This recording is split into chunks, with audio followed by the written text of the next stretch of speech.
In this video, we are going to discuss periodic classification of elements and the introduction part of periodic classification. You already know that various elements are there in the nature. Various elements, innumerable number of compounds are there. About 10 million compounds are there, more than that. Every compound is useful for us, and that every compound is made up of elements. Till now, about 118 elements were discovered. You already know that. And in the last videos, we given how to name them also. Right. Now, what is the use of classification? First of all, let me discuss what is meaning of classification. Classification is nothing but bifurcation, dividing them into separate groups. Like how a class is divided into the group. For example, say a 10th class is there. The 10th class is divided into different sections. A class is divided into sections. If more number of students are there in a particular class, the class is divided into different sections. To know the characteristics of the students. Like that only, to know the properties of those elements, we are classifying them into a bunches, into a group. That means the elements which are present in the group have similar properties. Like in the case of a medical shop. Whenever you went to a medical shop, there also the medical shopkeeper will arrange them in an order. The first row belongs to letter A, next row belongs to letter B, next row letter belongs to C. Like that they are going to arrange in a clear ordered manner. Why? To understand the properties. To pick the required material in an easy manner, they are going to arrange. If you went to a supermarket also, we can see the clear arrangement of them. At a particular area groceries, at a particular area home needs, at a particular area digital equipment, at a particular area only the goods, at a particular area only the clothes. Like that they are going to arrange in a segment manner.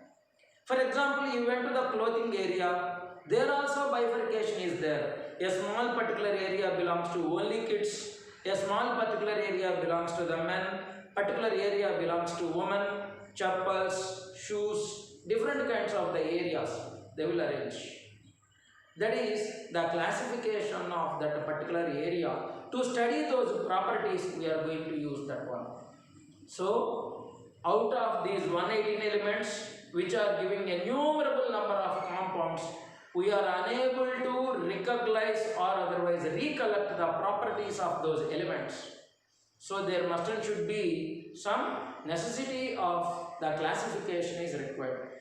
Let us discuss what are the uses of classification. What we are going to discuss now? Uses of classification, or otherwise need of classification. Need of classification of elements.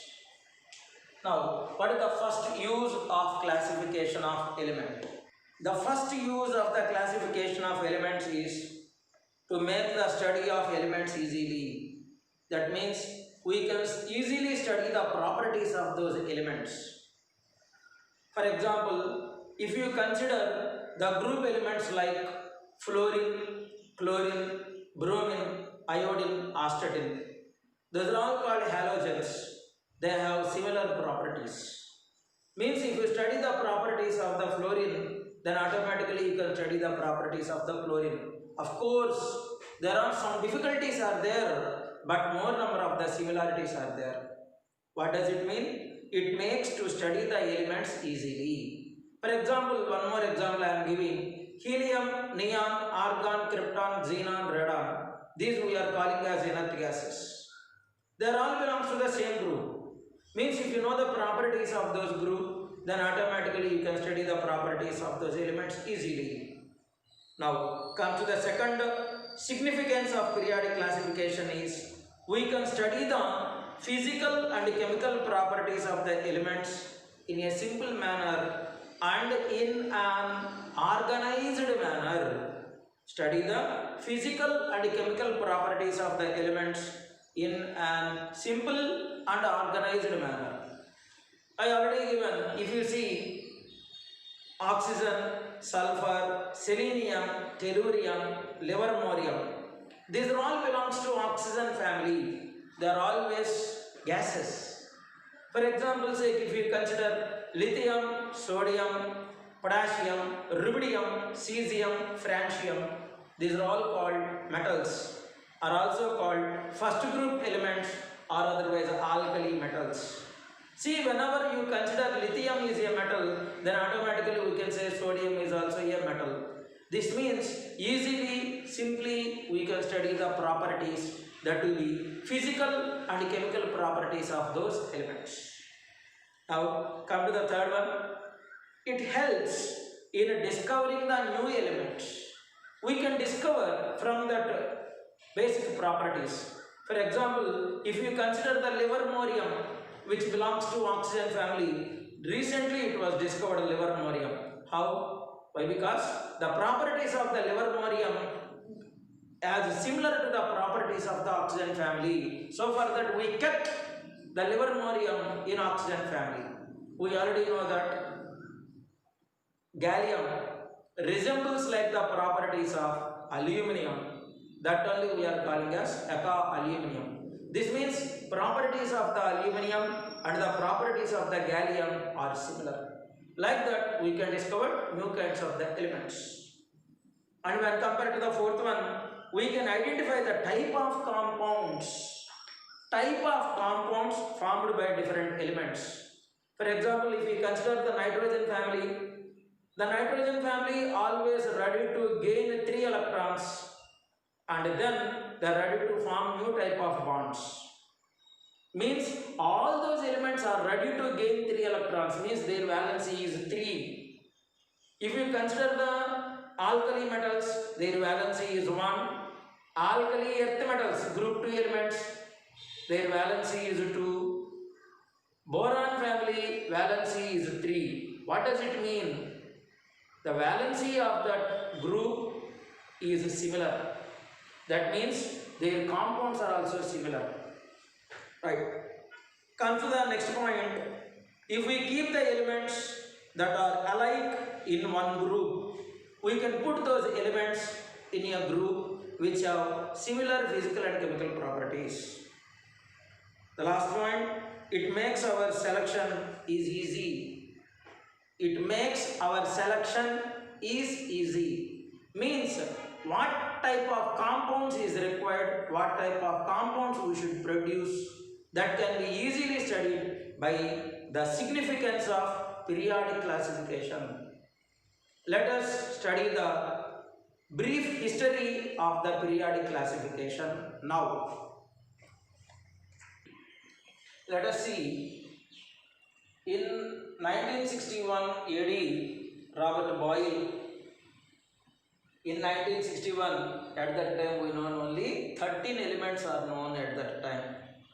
Those 13 elements are hydrogen, nitrogen, phosphorus, sulfur, oxygen, chlorine, neon, sodium, magnesium, aluminum, these elements only.